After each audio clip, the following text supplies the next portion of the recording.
What's the most unlikely result of the 26 elections? Well, right here on Polymarket, we can see the four potential outcomes. There's one that stands out. Notice this number right here, 2%. What is it? Well, that's a Democratic Senate and a Republican House. That's easily the least likely of the four. Right now at 48%, it's Republican Senate, Democrat House. Then Democrats sweep both. Then Republicans sweep both is at 19. But how do you even get to this result? Democrats in the Senate, Republicans in the House. That's what we're going to explore in this video. We're going to try to go through it today and see how it could happen. Just to back up how unlikely this is, if we get on Kalshi, we've got a similar market. Here it's at 4%. So what kind of dynamics and national environment would it take for that really unexpected result? Well, let's start in the House. We'll get on 270 to win. We'll look at the competitive districts. And yeah, it's always possible there's additional redistricting and gerrymandering, also retirements. But just for the sake of argument, let's go through these seats. Now, on its face, if the Democrats are going to win the Senate, it seems like it would be a guarantee they would have the House. It's already a narrow majority. So my best guess as to how this would happen would be the economy picks up. Trump, not as unpopular as he might seem right now, and Democrats getting some of their candidates primaried out by more progressive challengers in more purple-leaning districts. On top of all that, I think there'd have to be some kind of national issue that excites the base and independents start really breaking for Trump again. There's all kinds of crazy scenarios you could come up with where Trump does rise to that occasion. It's very unlikely all that happens, but for the sake of argument, if we start in the open seat in Arizona's first, even though Schweikert's out, this has been a red-leaning district, and that type of scenario seems reasonable that could stay red. Same thing with Juan Ciscomani. Again, this is pretty much a red wave type of environment. All the redistricting in California, it's still going to result in Adam Gray holding that seat.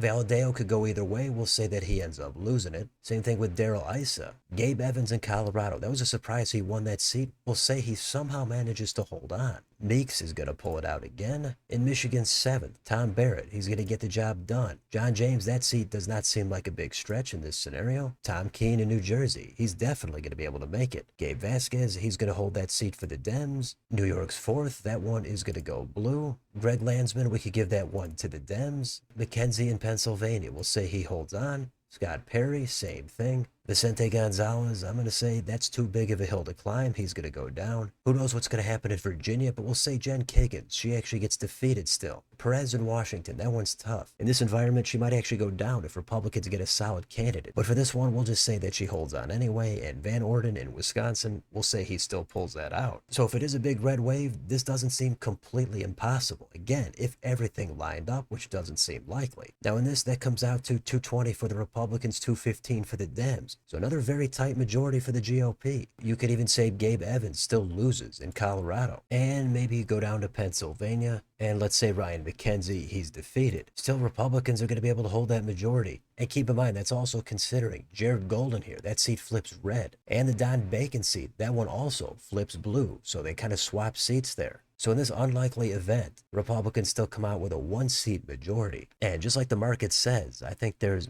maybe a 2% chance of something like this happening. There's all different kinds of combinations. Again, a lot also might depend on redistricting. But in this, you've got to use your imagination. So that's how Republicans are able to hold the House. Again, it's all about the candidates, some type of national unifying event, and Trump's popularity going up a little bit. But if Republicans were going to win the House, you'd think in the Senate, they'd be able to pick up seats. Well, here's a preliminary U.S. Senate map. Right now it's 53 Republicans, 47 Dems, including 2 independents. So this is going to be even more of a stretch, considering it's the same election as the House results. But in order to pull this off, you've got to stay creative. We'll say Dems have fantastic nominees. They run stellar campaigns. Republicans, they put up weak candidates. They're not able to run great campaigns. They've got scandals. Turnout is just suppressed in certain states, and Dems are enthused. But maybe the biggest thing would be crossover vote. In some of these states, just for the Senate, enough voters are going to want to have a check on Trump at the top. So a few percentage of voters might want divided government, even if they voted for a Republican in the House. When it comes to the Senate, it's a different story. I know it's a stretch, but you've got to just go with it. So first of all, this scenario, let's say Georgia gets even a little bit bluer. And we'll say maybe Dan Osborne runs again in Nebraska, and he runs pretty well. He's still not going to be able to flip it, but we'll take that down to likely. Now, the easiest flip and pick up here for the Dems is going to be North Carolina.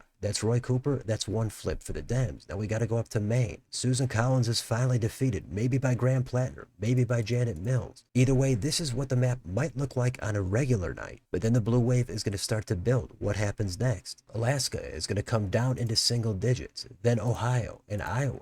They're going to get competitive. Still not enough of a blue wave. So Dems are going to pull out all the stops. They're going to run it up in Minnesota. They're going to get that safe. They're going to do the same thing in New Hampshire. They're not going to stop there. They're going to do the same in New Mexico. And if you really want to pull this thing off, we'll say Alaska gets down under 5. Texas also gets under 5. And to complete this nearly impossible scenario, 2 of these 4 states are going to flip: Alaska, Texas, Iowa, and Ohio. I think Iowa and Ohio are the most similar. Alaska is kind of a quirky state with its ranked choice voting, and Texas actually flipping before Iowa and Ohio I think is just a bit of a stretch. So we'll say Sherrod Brown is able to win it in Ohio. And in Iowa, we don't know who the Dem is going to be. We're not sure who the Republican is going to be, but we'll say Ashley Hinson is the most likely, and we'll say she's actually defeated in this scenario. It's a squeaker, but that gives Dems 4 flips, and after that we'll also say Michigan goes up to likely. And just for a little something extra, we'll say South Carolina, that also gets down under 10. Now that's the best I can do to have the Democrats get the Senate and Republicans hold the House. I don't think you could bet anything on this. I think it just seems way too far out there. But if we go back to the market, 2% actually think that's going to happen. If that actually panned out, that would be a nice payout. There's usually one of these completely improbable balance of power scenarios in each election. I really can't fathom how Democrats could win the Senate while Republicans also hold the House. Just try to think of the dynamics with the candidates and the campaigning, then all the exit polling and the crossover vote. It's going to defy everybody's expectations. But there's not really a big point to this. This was just fun to take a look at the most likely balance of power scenario for 26. So I'm going to leave it there for now. Let me know in the comments. Given that it's obviously very unlikely, what do you think it would actually take for it to happen? Is it all just each side is completely scandal plagued and that's it? What about national issues? How could that affect it? Let me know what you think about these far-fetched scenarios down below on your way out. Don't forget to like, share, and subscribe. Join if you'd like to support the channel. Thanks for watching. I'll see you next time.